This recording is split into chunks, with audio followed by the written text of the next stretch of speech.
Assalamualaikum warahmatullahi wabarakatuh.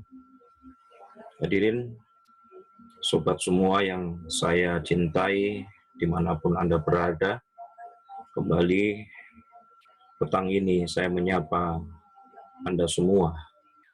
Mudah-mudahan apa yang saya sampaikan petang hari ini menjadi introspeksi diri kita semua untuk kembali sadar bahwa pertolongan Allah itu akan benar-benar diberikan oleh Allah Subhanahu wa Ta'ala kalau kemudian kita ini sabar dan kita segera tobat.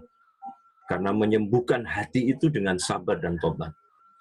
Sabar itu apa? Sabar itu merupakan ketabahan untuk meredam gejolak nafsu dan keteguhan jiwa, untuk senantiasa mengabdi kepada Allah. Bentuk perjuangan yang kau lakukan adalah memalingkan diri dari nafsu, menutup hati dari bisikannya, bertahan memperkuatkan diri dari rayuan musuh dan godaan duniawi. Dan setiap saat engkau, kita, saya, dan Anda semua harus bersabar dengan cara mencegah jiwa dan raga agar tidak bersikap dan berbuat berdasarkan nafsu.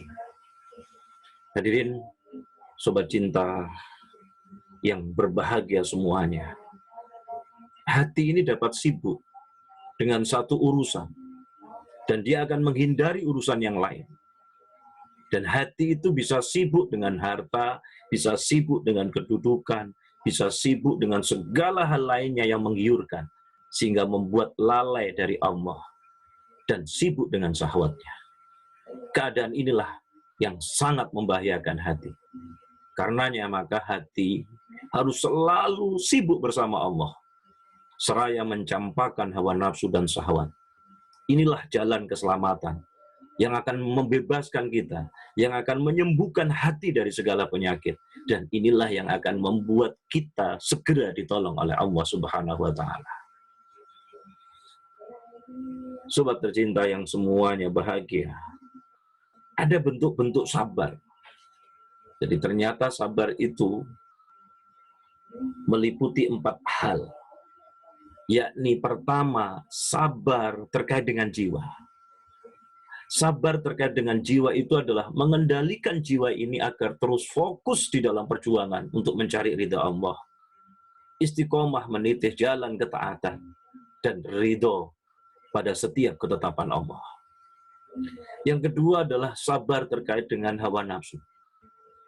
Tabah di dalam meredam gejolak hawa nafsu. Menutup hati dari bisikannya, kemudian melawan tabiat jelek hawa nafsu yang hanya mendorong sikap buruk di hadapan Allah. Ini makna sabar kalau terkait dengan hawa nafsu. Kemudian sabar terkait dengan nikmat. Itu artinya tidak menggunakan kesehatan ini untuk melanggar larangan Allah. Tidak menggunakan tubuh ini dan kesehatan ini untuk berdosa dan berbuat maksiat kepada Allah. Tidak menggunakan harta untuk menuruti hawa nafsu. Merahasiakan perbuatan baik dan menahan diri dari sendaguro. Dan yang keempat adalah sabar terkait dengan musibah. Tidak berkeluh kesah. Tidak menampakkan musibah yang sedang dialami kepada orang lain, dan kemudian dia tabah menjalani dan menyembunyikan kemiskinan. Maka insya Allah dengan sabar yang semacam ini, sabar terkait dengan jiwa, sabar yang terkait dengan nikmat, sabar yang terkait dengan hawa nafsu, sabar yang terkait dengan musibah, maka kita akan segera ditolong oleh Allah Subhanahu wa Ta'ala. Sabar berdasarkan waktu, sebelum, saat, dan setelah beramal. Sabar sebelum beramal adalah meluruskan niat, membulatkan tekad agar amal soleh ini terlaksana dengan sempurna.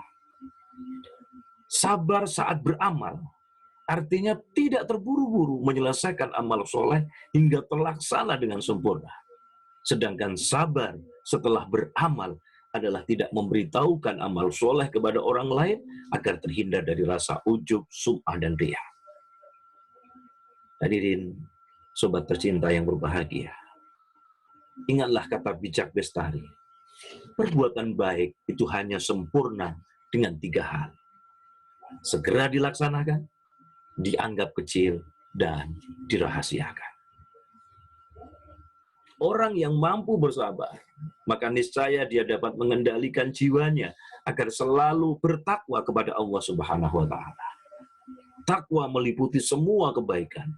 Jadi sabar dalam pengertian ini adalah sabar melakukan semua perbuatan baik. Maka ketika seorang hamba melakukannya, maka berarti ia termasuk golongan yang muhsinin. Dan golongan yang muhsinin ini akan diberi pertolongan oleh Allah, akan diberi jalan keluar oleh Allah, dan akan dikasih keajaiban oleh Allah Subhanahu wa Ta'ala. Sebagaimana Allah berfirman dalam Quran surat Yusuf, "May yattaqi wa yasbir fa innallaha la yudhi'ul ajral muhsinin."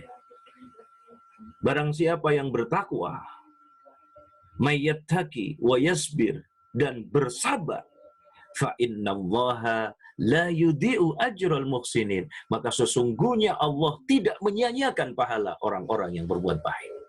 Surat Yusuf ayat 90. Maka hadirin sobat yang tercinta, jika kau ingin hatimu menjadi baik, kau harus bertekad untuk menjauhi maksiat dan dosa. Sebab bagaimana mungkin hati dan tubuhmu sembuh dari berbagai penyakit sementara kau tidak minum obat? Pernahkah kau melihat orang berobat dengan racun atau membersihkan pakaian kotor dengan celupan itu? Maka sobat, barang siapa yang menginginkan keselamatan, menginginkan kesembuhan hati, maka hendaklah ia bertobat kepada Allah karena melalaikan dan melupakannya. Ia harus mengubah keadaan hatinya dari sebelumnya jauh menjadi dekat kepada Allah. Dari sebelumnya berjarak menjadi berada di hadiratnya. Ia harus beralih dari sikap sombong dan lalai menuju sikap rendah hati dan tawadhu kepada Allah Subhanahu wa Ta'ala. Maka dengan cara ini, dengan sabar, dengan bertobat, maka insya Allah Allah akan menolong kita. Insya Allah Allah akan memberikan keajaiban kepada kita. Maka kosongkan hati kita dari segala sesuatu selain Allah.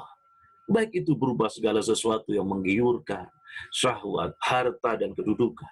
Maka jika hati kita telah kosong dan hanya kepada Allah, maka yakinlah rahmat, taufik, dan bantuan Allah akan menjaga dan memelihara kita setiap waktu. Wassalamualaikum warahmatullahi wabarakatuh.